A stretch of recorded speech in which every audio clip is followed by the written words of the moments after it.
Сәлеметсіңдер ме балалар? Бүгінгі сабақта өтетін тақырыбымыз программалық қамтаманың жүктелуі. Бүгінгі меңгерілетін білім программалық қамтама, жүйелік программалық қамтама, қолданбалы программалық қамтама және программалау жүйелері. Программалық қамтама ағылшын тілінен аударылғанда софтвар.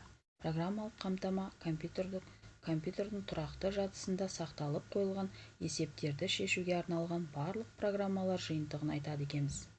Программалық қамтаманы сызба түрінде былайша көрсетуге де болады.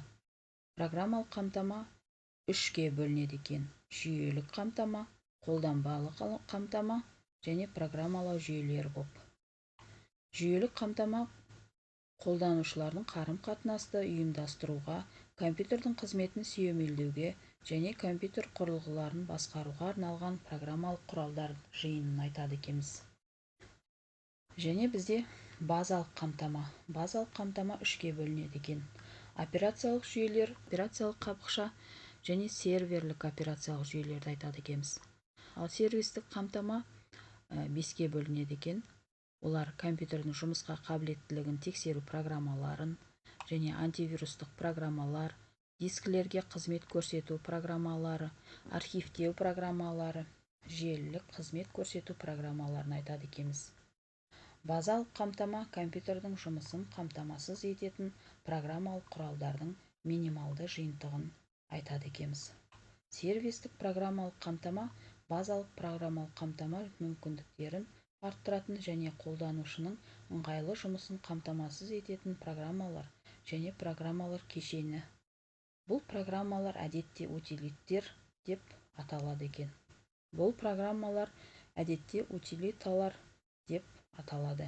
Утилиталар бұл мәліметтерді өңдеудің көмекші операцияларын орындауға немесе компьютерге қызмет көрсетуге, тексеру, аппараттық және программалық құралдарды тестілеу, дискілік кеңістікті пайдалану, тиімділігін арттыру, магниттік дискіде бұзылған ақпаратты қалпына келтіру және тағы басқа арналған программаларды айтады екенбіз.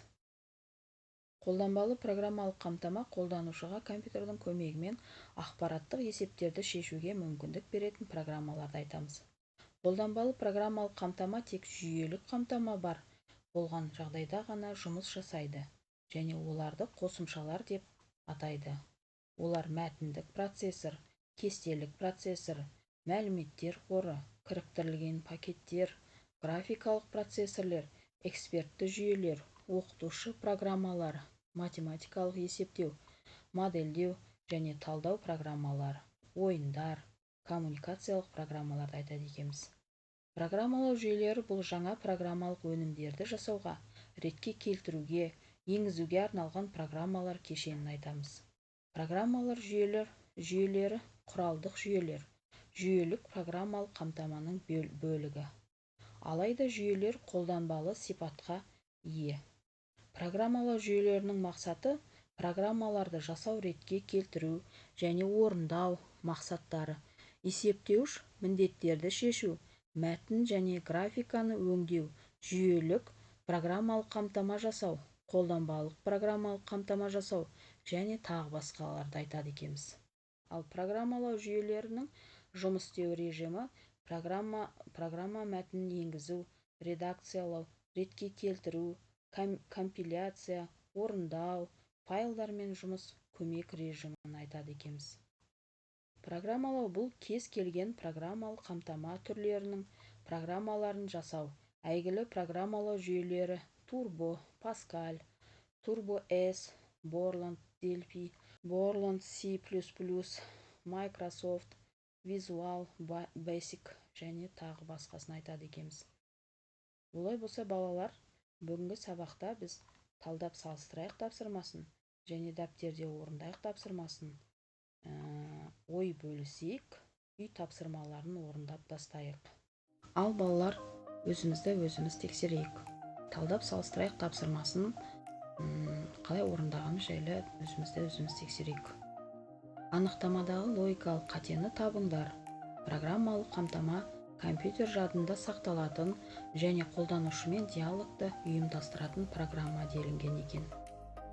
Бұл тапсырманың жауабын Айта кетейік, анықтамадағы логикалық қате берілген анықтамада программалық қамтама ұғымы мен интерфейс немесе жүйелік программа ұғымдары шатастырылған екен. Қателік бізде программалық қамтама бұл тек бір ғана программа емес, ол компьютердегі барлық программалардың жиынтығын айтады екенбіз. Ал дұрыс нұсқасы былай жазылады екен: программалық қамтама компьютердің жұмыс істеуін қамтамасыз ететін және ақпаратты өңдеуге арналған барлық программалар жиынтығын айтады екенбіз. Ал қолданушымен диалогты ұйымдастыру бұл интерфейстің немесе операциялық жүйенің қызметін айтады екенбіз.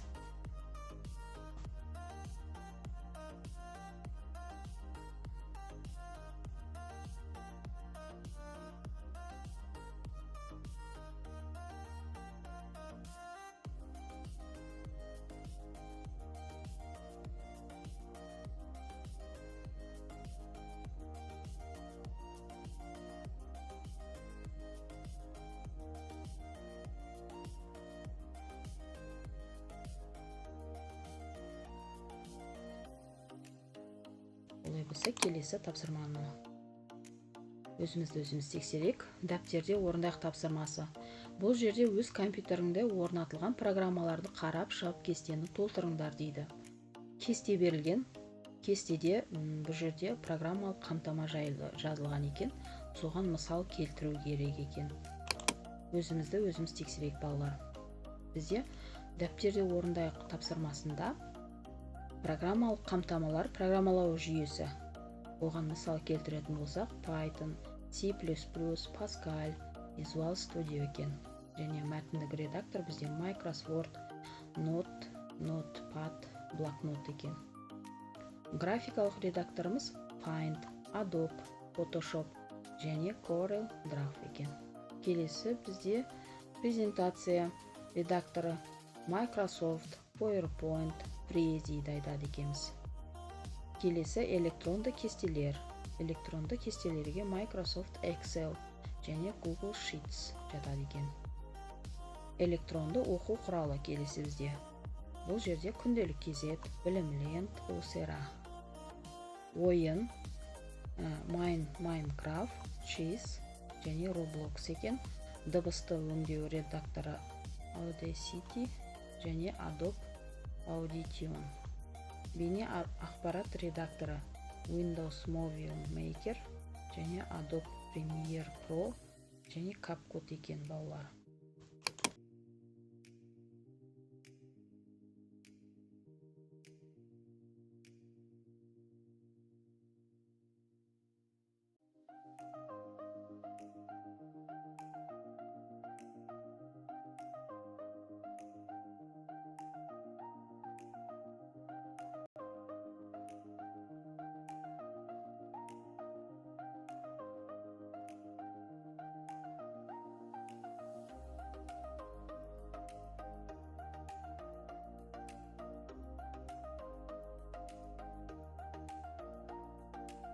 Келесі бізде, балалар, ой бөлісейік.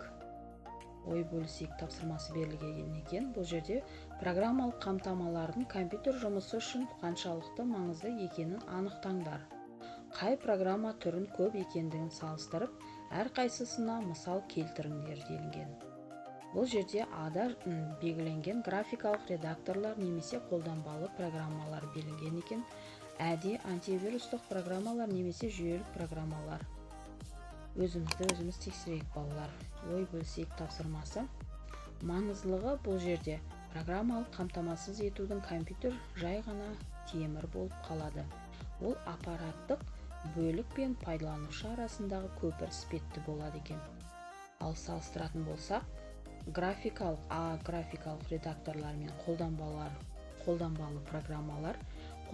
программалардың саны әлде қайда көп, себебі графикалық редакторлар қолданбалы программалардың бір ғана кішігірім түрі екен. Бізде антивирустық программалар немесе жүйелік программалар көп, өйткені антивирустар жүйелік программалардың сервистік құрамына кіреді екен, балалар.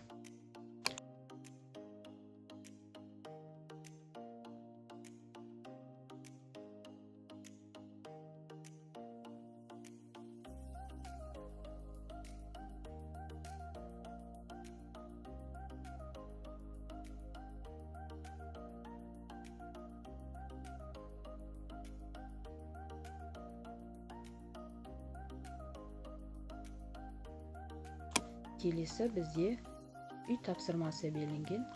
Үй тапсырмасында берілген программалық қамтамалардың ерекшеліктерін дәптеріңе жазыңдар дейді. Бұл жерде кесте берілген, сол кестені толтырып, және де жүйелік және қолданбалы программалық қамтама арасындағы байланыстарды табыңдар делінген. Үй тапсырмасы бізде. Үй тапсырмасында балалар жүйелік қамтама компьютердің ресурстарын басқарады және басқа программалардың жұмыс істеуін жағдай жасайды. Мысал келтіретін болсақ, Windows драйверлер, қолданбалы қамтама пайдаланушының нақты бір мақсаттағы тапсырмаларын орындауға арналған, мысалы мәтін жазу, сурет салу, ал программалау жүйелері жаңа программаларды жасауға, жазуға және өңдеуге, жөндеуге арналған құралдар жиынтығын айтады екенбіз. Жүйелік және қолданбалы программалық қамтама арасындағы байланыс. Жүйелік программалық қамтама негізгі платформа, қолданбалы программалық қамтама сол платформаның үстінде жұмыс істейді екен. Жүйелік программаларсыз қолданбалы программалар іске қосылмайды екен. Ал қолданбалы программаларсыз компьютер пайдаланушы үшін тиімсіз болады екен балалар.